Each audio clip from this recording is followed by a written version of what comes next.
Hello girls, मैं हूं doctor Shweta व्यास, सहायक आचार्य गृह विज्ञान, राजकीय मीरा कन्या महाविद्यालय उदयपुर राजस्थान।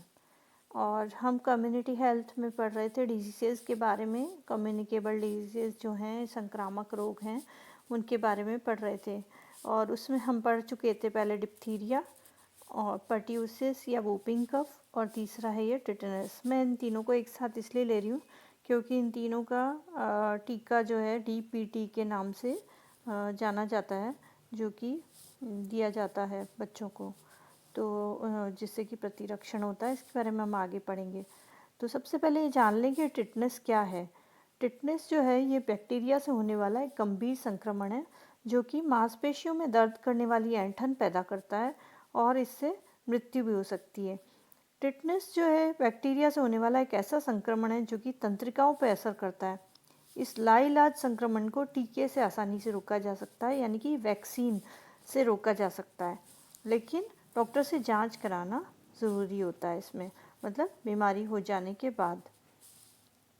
अब देखिए कि होता कैसे है। तो रोगजनक जीवाणु क्या है। टिटनेस का जो जीवाणु है वो बैसिलस टिटेनस क्लॉस्ट्रीडियम टिटेनी है, और इसके जीवाणु दूषित मिट्टी से, पशुमल या खाद में स्पोर रूप में रहते हैं। स्पोर यानी बीज। तो बीज रूप में रहते हैं तो वो अपने चारों ओर एक कठोर कवच या आवरण बना लेते हैं और फिर उसी अवस्था में बहुत लंबे समय तक रह सकते हैं। वो इनएक्टिव रहते हैं।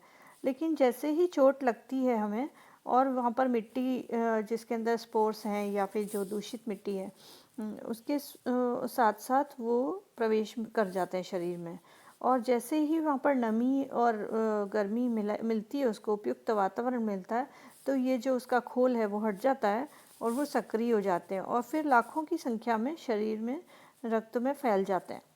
अब एक बार रक्त में फैल जाने के बाद ये सब जगह जा सकते हैं और तब ये तंत्रिका तंत्र पर हमला करते हैं और फिर उसकी वजह से शरीर में एकदम एक्टिवेट हो जाता है। जो तंत्रिका तंत्र है वो हाइपर सेंसिटिव हो जाता है और ट्विचिंग होती है, यानी कि बहुत ऐंठन होती है, और सारी जो मसल्स होती है उन सब में बहुत ज़्यादा ऐंठन और दर्द होता है। आगे आप लक्षणों में देखेंगे।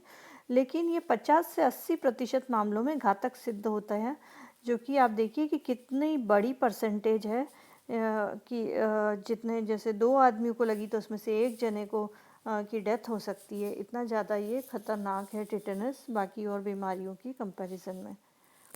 अब देखें कि इसका प्रसार कैसे होता है।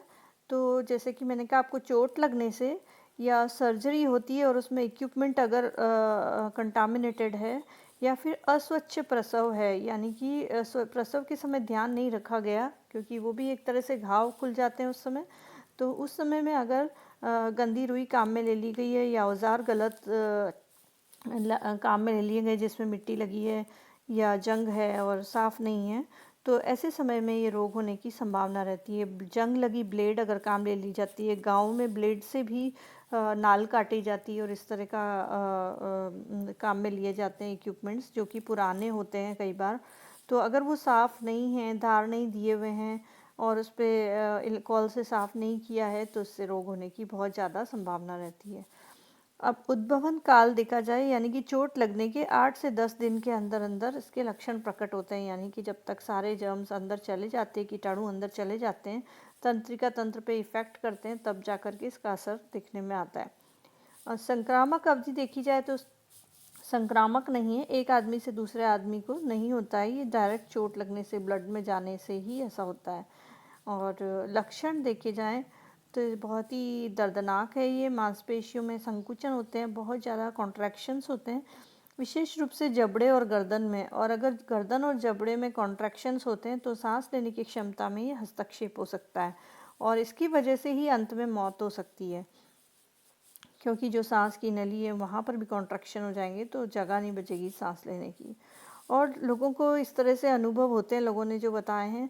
तो पूरे शरीर में देखा जाए तो उच्च रक्तचाप, तंत्रिका तंत्र का ठीक से काम नहीं करना, पसीने आना, बुखार आना वगैरह। मांसपेशियों में सबसे ज़्यादा सिम्टम देखने में आते हैं, जैसे ऐंठन है, शरीर की चेहरे की मांसपेशियों की ऐंठन है, और उसके बाद में मांसपेशियों में दूसरी में जकड़न है। जिससे व्यक्ति का शरीर पूरा अकड़ा जाता है। कभी कभी छोटे बच्चों में ये ज़्यादा देखने में आता है कि वो पीठ ऊपर उठ जाएगी और एकदम से अकड़ जाएगी, पूरी की पूरी बॉडी टेढ़ी हो जाएगी। सांस में भी समस्या आएगी क्योंकि सांस की मांसपेशियां जो अपना रेस्पिरेटरी सिस्टम है उसके अंदर ऐंठन आ जाने की वजह से बार बार थोड़ी समय के लिए सांस रुक जाती है और सांस फूलती है, सांस आने में दिक्कत आती है। जबड़े अकड़ जाते हैं, गर्दन अकड़ती है, चिड़चिड़ापन आता है नेचुरली, उसको बहुत दिक्कत आ रही है तो चिड़चिड़ा हो जाएगा। दिल की तेज़ धड़कन हो जाएगी, निकलने में परेशानी आएगी। फिर पेट कड़क होगा और पीठ और गर्दन जो है वो भी ऐंठ जाएगी। और क्योंकि सारे जो मसल्स हैं वो डिपेंडेंट हो जाएगी, हाइपर सेंसिटिव हो जाती है, तो लार टपकना भी इसके अंदर होता है। लेकिन प्रतिरक्षण किस तरह से किया जाए, तो इसके लिए डीपीटी का टीका लगाया जाता है, जो कि हम पहले भी इसके बारे में पढ़ चुके हैं। डीपीटी क्या है तो मैं दोबारा नहीं आपको बताऊंगी, सिर्फ फुल फॉर्म बता देती हूँ। डिप्थीरिया, पर्ट्यूसिस और टिटेनस। ठीक है, आपको इसका फुल फॉर्म अगर पूछा जाता है तो डीपीटी क्या है? डिप्थीरिया, पर्ट्यूसिस और टिटेनस। ये जो है टीका कब लगाया जाता है, जैसे कि मैं पिछले लेक्चर्स में आपको बता चुकी हूँ। ये 6 सप्ताह से 9 महीने की आयु में 3 खुराकें दी जाती है और 1-1 महीने के अंतर पर लगाया जाता है। तो 5 वर्ष के बच्चों में बूस्टर का टीका लगाया जाता है, यानी कि एक हैवी डोज लगाई जाती है। उसके बाद उसकी ज़रूरत नहीं पड़ती है जनरली। लेकिन गर्भावस्था में 16 से 36 सप्ताह की अवस्था में इसको लगाया जाता है, जिससे कि किसी भी तरह का आगे होता है, कोई सर्जरी होती है या कोई भी चीज़ ऐसी होती है जिसमें ब्लड में पास ऑन होता है बच्चे से मदर में और मदर से बच्चे में, तो ऐसी अवस्था में इसकी ज़रूरत होती है। सर्जरी के पहले लगता है, चोट लग जाने पर होता है, और ऐसे व्यक्ति जिनके कार्यक्षेत्र में चोट या घाव लग जाने की संभावना अधिक रहती हो तो उनके भी टिटनेस के टीके हर 6 महीने में लगा दिए जाते हैं।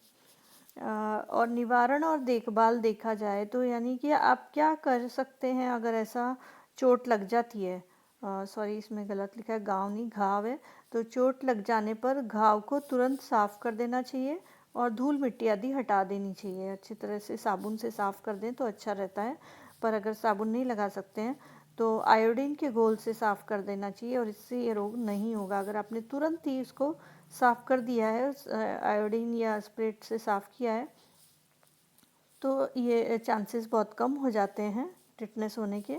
लेकिन साथ ही एटीटी या एटीएस कहलाता है, एंटी टिटनेस सीरम, इसका इंजेक्शन भी लगवा देना चाहिए। ये इंजेक्शन 24 घंटे के अंदर अंदर लग जाना चाहिए, जितना जल्दी लगे उतना अच्छा है, जिससे कि इससे पहले की जो टिटनेस के कीटाणु हैं वो अंदर जा कर के और मल्टीप्लाई हो जाएं और पूरे ब्लड में फैल जाएं, इससे पहले ही एटीएस का इंजेक्शन लगवा देना चाहिए और इसमें ढील नहीं देनी चाहिए। इससे जो है जान बच जाती है व्यक्ति की और दिक्कत नहीं आती है।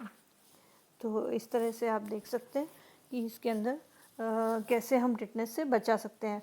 हालांकि ये जो डिज़ीज़ है ये हमेशा इतनी ज़्यादा पॉपुलर नहीं है, मतलब इतनी ज़्यादा इससे मौतें नहीं हो पाती है, क्योंकि डीपीटी का जो टीका है हम शुरू से लगाते आए हैं और इसके लिए जागरूक हैं। मतलब आप सोचो कि ग्रामीण व्यक्ति को भी मालूम होता है कि टीटी का इंजेक्शन लगवाना है, तो इसलिए इसकी जागरूकता है। लेकिन असावधान नहीं होना चाहिए, क्योंकि अपन जानते हैं कि इतनी खतरनाक बीमारी है, तो इसका इंजेक्शन ज़रूर लग जाना चाहिए टाइम से। प्लस अभी जैसे WHO की रिपोर्ट्स जो रेगुलर होती रहती है तो उसमें पता चलता है कि बहुत सारे बच्चे हैं जो डीपीटी का इंजेक्शन लगने से रह जाते हैं, टीका लगवाने से रह जाते हैं, क्योंकि असावधानी होती है माता पिता की, घर वालों की, कि टाइम से उसको टीके पूरे नहीं लगते हैं। शुरू में 1-2 टीके लगे और फिर उसके बाद बूस्टर टीका जैसे नहीं लगा, या फिर घर पे डिलीवरी करवा ली है और उसकी वजह से कोई टीकाकरण नहीं हो पाया है, उनको कोई जानकारी नहीं है इसकी। अगर हॉस्पिटल में होती है तो हॉस्पिटल स्टाफ तुरंत ही उनको वैक्सीनेशन के लिए इंस्ट्रक्ट कर देता है और उनके टीके टाइमली लग जाते हैं।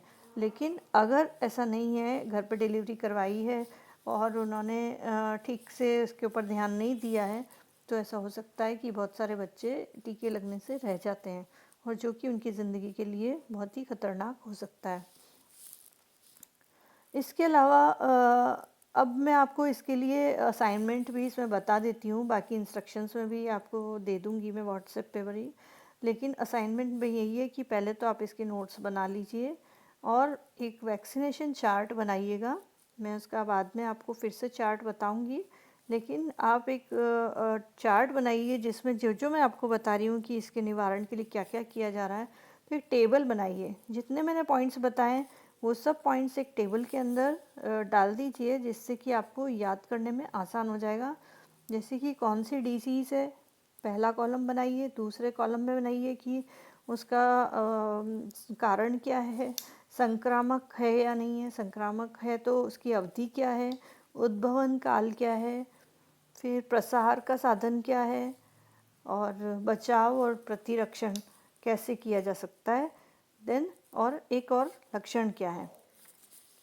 तो इस तरह से आप इसकी एक हॉरिजॉन्टल में टेबल बना लेंगे तो आपकी सारी डिजीज़ेज़ उसके अंदर कवर हो जाएगी, जैसे जैसे मैं आपको बता रही हूँ वैसे वैसे। ठीक है, तो आप इसको कंप्लीट करें आज ही, और फिर मैं अगली डिजीज़ आपको नेक्स्ट लेक्चर में बताऊँगी। थैंक्स।